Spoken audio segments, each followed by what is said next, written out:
Nabi Daud kecil, soleh dan berani, berbuat yang benar, menentang yang salah. Jalut walau besar, dikalahkan Daud, benar selalu menang, salah selalu kalah. Nabi Daud kecil, soleh dan berani, berbuat yang benar, menentang yang salah. Jalut walau besar, dikalahkan Daud, benar selalu menang, salah selalu kalah. Jalut walau besar, dikalahkan Daud, benar selalu menang, salah selalu kalah, salah selalu kalah.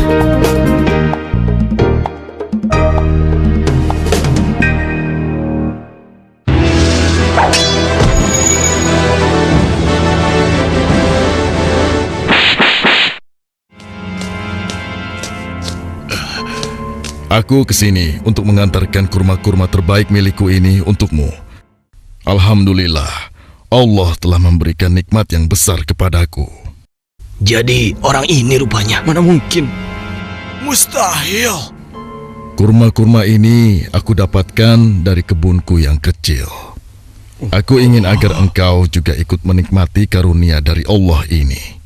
Terima kasih Talut. Semoga Allah membalas kebaikanmu hari ini kepadaku dengan balasan yang berlipat ganda.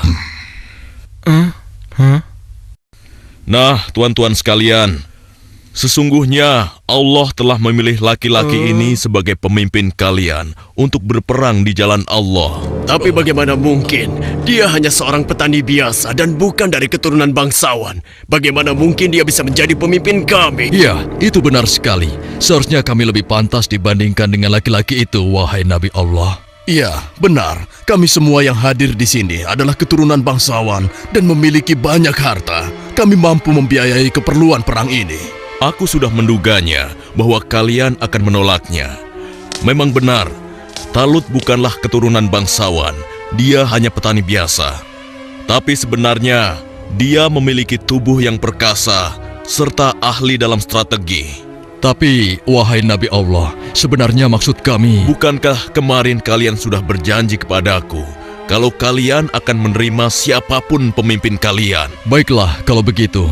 Tapi berikanlah kepada kami bukti bahwa Talut adalah pemimpin kami yang dipilih oleh Allah. Astagfirullah, keras kepala kalian tidak pernah hilang sejak dulu. Ketahuilah, sesungguhnya tanda dia akan menjadi pemimpin kalian adalah kembalinya tabut kepada kalian yang dengannya akan turun ketenangan dari Tuhanmu. Tabut itu adalah sisa dari peninggalan keluarga Nabi Musa dan Harun. Tabut itu akan dibawa oleh malaikat. Hah? Apa itu? Tabut? Dan tabut itu pun muncul di tengah-tengah mereka, sehingga dapat meyakinkan mereka akan keputusan Allah. Bukankah itu tabut? Bagaimana? Ya, sekarang kami percaya. Iya, dan kami mengakui bahwa Talut adalah pemimpin kami. Kami akan taat kepadanya dan juga siap berperang bersamanya. Nah, Talut, mulai saat ini engkau adalah pemimpin Bani Israel. Tapi, wahai Nabi Allah, saya hanya orang biasa saja. Sudahlah, Talut. Engkau telah dipilih dan ditakdirkan oleh Allah untuk menjadi pemimpin Bani Israel. Tugasmu yang pertama adalah memerangi Jalut dan pasukannya agar kehidupan masyarakat kembali aman dan damai. Semoga Allah selalu bersamamu. Baiklah kalau begitu, tapi sebenarnya kalau bukan Allah yang memilihku, niscaya aku akan menolak beban berat ini. Nah, saudara-saudaraku, segeralah umumkan kepada orang-orang bahwa besok kita akan berangkat berperang. Tidak boleh ada satupun laki-laki dewasa yang sehat tertinggal dalam perang ini. Besok pagi kita akan berkumpul di bukit sebelah utara. Di perkampungan Bani Israel, Wahai penduduk Bani Israel, dengarkanlah pengumuman ini. Allah telah memilih Talut sebagai pemimpin kita. Tidak mungkin. Talut. Dia tidak akan bisa. Kenapa harus dia? Kenapa mesti dia? Dan kita diwajibkan untuk taat kepadanya. Kepada seluruh laki-laki dewasa yang sehat, segera bersiap-siap. Tuanku Talut memerintahkan kita untuk berkumpul di bukit sebelah utara besok pagi. Kenapa kita dikumpulkan? Kita akan berperang melawan Jalut dan tentaranya. Kita akan berperang. Bagaimana? Kalau aku tidak peduli siapapun pemimpin kita, yang aku cemaskan adalah perintahnya terhadap kita semua. Masa kita yang akan melawan Jalut dan pasukannya yang kejam itu? Apa kita semua akan mampu melawannya? Kita akan Iya ya, apalagi kalau melihat Jalut yang tinggi besar seperti raksasa itu. Lalu, apa kira-kira kalian mau ikut berperang bersama Talut? Bagaimana denganmu? Mana mungkin aku mau ikut perang melawan Jalut? Memangnya aku sudah bosan hidup? Ya, kalian juga wajib untuk ikut berperang. Hah? Oh, iya, baiklah. Besok kami akan ikut berperang. Maaf, Paman. Apa boleh aku ikut berperang bersama tuanku Talut? Anak kecil mau ikut perang? Itu berbahaya untukmu anak kecil. Kau bisa terinjak kaki kuda. Benar, lebih baik kamu di sini saja. Biar nanti kami akan mengalahkan Jalut dan tentaranya yang kejam itu. Tapi Paman, aku ingin mengalahkan Jalut yang telah menyebabkan teman-temanku menjadi yatim. Karena ayah mereka telah dibunuh oleh Jalut dan ibunya diusir dari kampung halamannya. Kau masih kecil, anakku. Orang yang diwajibkan untuk berperang adalah laki-laki dewasa, seperti mereka-mereka ini. Tapi aku bisa bertarung dengan menggunakan ketapel ini. Siapapun musuhku, tidak akan ada yang bisa menghindar dari ketapel ini. Mereka akan merasakan akibatnya. Baiklah, nak. Kau boleh ikut berperang bersama kami. Tapi ada syaratnya. Kau jangan memisahkan diri dari barisan kami.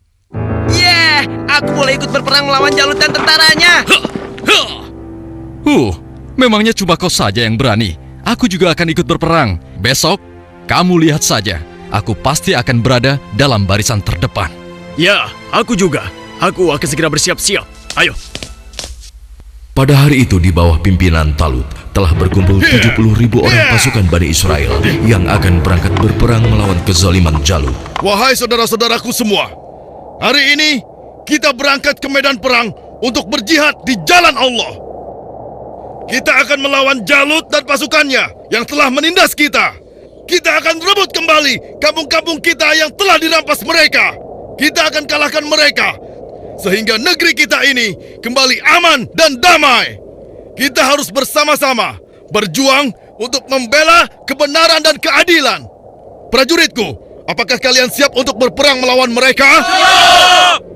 Kalian siap mengorbankan jiwa dan raga kalian? Siap! Allahu Akbar!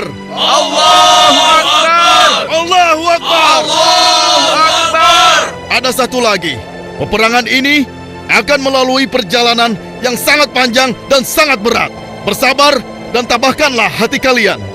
Sesungguhnya di dalam perjalanan nanti Allah akan menguji kalian dengan suatu sungai. Maka siapa di antara kalian yang meminum airnya bukanlah termasuk pasukanku. Dan barang siapa yang tidak meminumnya kecuali menciduk dengan seciduk tangan, maka dia adalah pasukanku. Kalian siap? Siap! Pasukan, maju!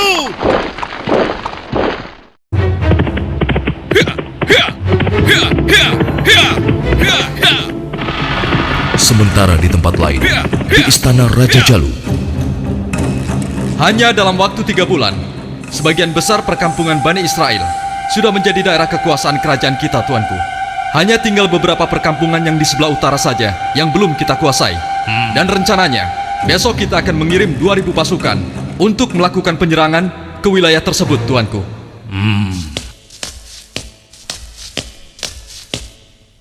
Hormat Tuanku Jalut yang perkasa.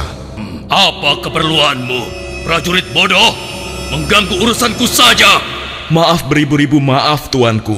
Hamba baru saja mendapatkan kabar bahwa orang-orang Bani Israel akan mengadakan penyerangan ke kerajaan kita, Tuanku. Mereka bergerak dari sebelah utara. Hahaha, mereka berani melawanku. Sudah bosan hidup rupanya.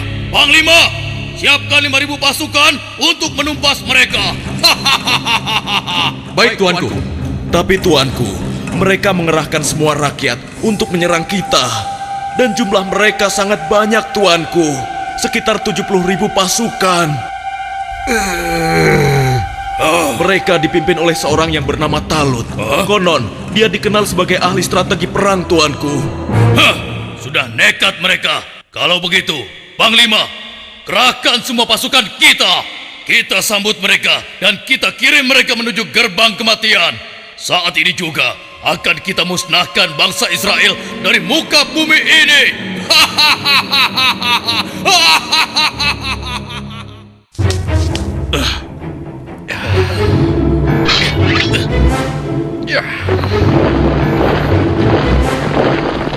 Jalut pun memimpin sendiri pasukannya yang jumlahnya sangat banyak untuk menghadapi perlawanan Bani Israel. Dan di lain pihak, nampak pasukan Bani Israel mulai letih dan kehausan saat menyeberangi gurun yang panas. Hei, apa kau masih punya air minum? Aku merasa haus sekali. Persediaan air minumku sudah habis dari semalam. Air minumku juga sudah habis. Padahal aku selalu sedikit meminumnya, tidak pernah banyak. Untuk menghemat. Celaka. Bagaimana kita mau melawan Jalut dan pasukannya dengan kondisi kita yang kehausan seperti ini? Hei! Di depan ada sungai! Kalian dengar itu? Ada sungai di depan sana. Ya, kalau begitu, mari kita ke sana. Kita minum sepuas-puasnya agar tubuh kita segar kembali. Sabarlah kawan. Apa kalian tidak ingat dengan pesan Panglima Talut agar kita tidak meminum air dari sungai itu kecuali hanya seciduk saja? Iya, tapi kan kita sedang haus sekali. Sepertinya kalau hanya seciduk saja tidak akan bisa menghilangkan dahaga kita. Ya, kau benar kawan. Lagi pula, kalau kita kehausan, pasti Jalut dan pasukannya akan mudah mengalahkan kita. Tapi, Sudahlah. Kalau kau tidak mau ikut kami, ya sudah. Lagi pula, Panglima Talut juga tidak akan tahu.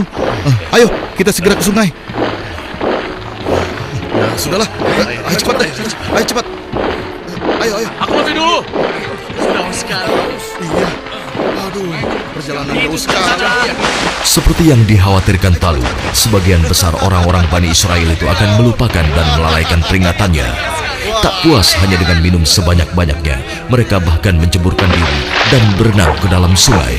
Sehingga mereka menjadi malas dan enggan untuk melanjutkan perjalanan melawan tentara Jalut.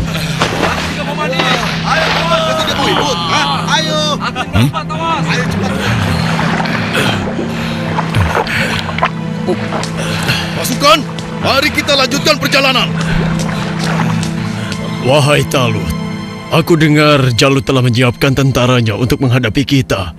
Dan jumlah mereka jauh lebih banyak dari jumlah pasukan kita. Sepertinya usaha kita untuk berperang melawannya akan sia-sia saja, Talut. Jangan lupa tuan, berapa banyak terjadi, golongan yang sedikit dapat mengalahkan golongan yang banyak dengan izin Allah. Sesungguhnya Allah bersama orang-orang yang sabar, tuan. Kalau begitu, kalian berangkatlah lebih dulu. Biarlah kami di sini sampai haus kami hilang. Setelah itu, barulah kami akan pergi untuk menyusul kalian semua. Tapi tuan, bukankah tuanku Talut telah memerintahkan kita agar kita berangkat sekarang? Sudahlah, kita berangkat dengan tentara yang ada saja. Biarkan saja mereka di sini. Mereka bukan pasukanku lagi sekarang.